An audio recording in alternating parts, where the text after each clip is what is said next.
Michael Devers here, answering your questions regarding the coronavirus crisis and crisis leadership. So today it's more of an observation than a question I'm addressing, but it's a comment I've heard numerous times over the last 3 weeks, and that's mainly, there's nothing I could have done to prevent this from happening. And while it's true, unless you're the most brilliant microbiologist on the planet, you stood very little chance of preventing the coronavirus from happening. There are steps almost any business could have taken to lessen the impact that this disruption has had on companies, organizations all over the world. Now, there are two areas I want to address, one today, one tomorrow. The one today being revenue channels. Now, whenever I work with companies and organizations regarding crisis prevention and crisis mitigation, the very first thing we look at are single points of failure.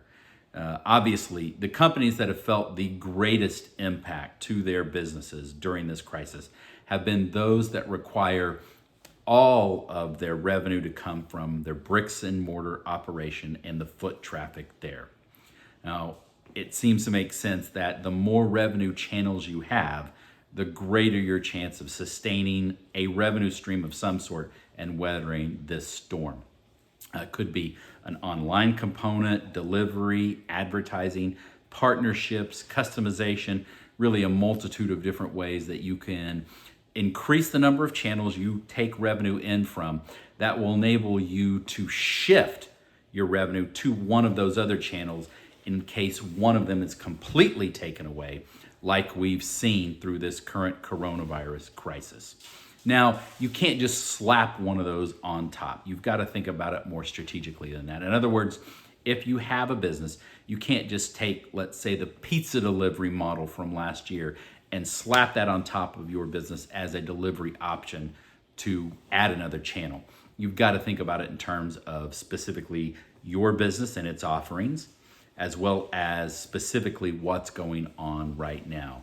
Really, even if you're a restaurant, you can't just slap the old delivery model on and have it make a meaningful difference to your revenue stream. You've got to think about it in a little bit different manner and a little more creatively. Now, obviously, there are some exceptions. If you run an event center, there's very little significant impact you're going to have with the vast majority of your revenue dependent on the number of people you can get in that event center every single day. But for the majority of businesses out there, adding additional revenue channels can help make your business more resilient and give you an extra place to funnel revenue whenever you have a disruption to one of those channels. Now, tomorrow we're going to talk about customer touch points really from this same perspective.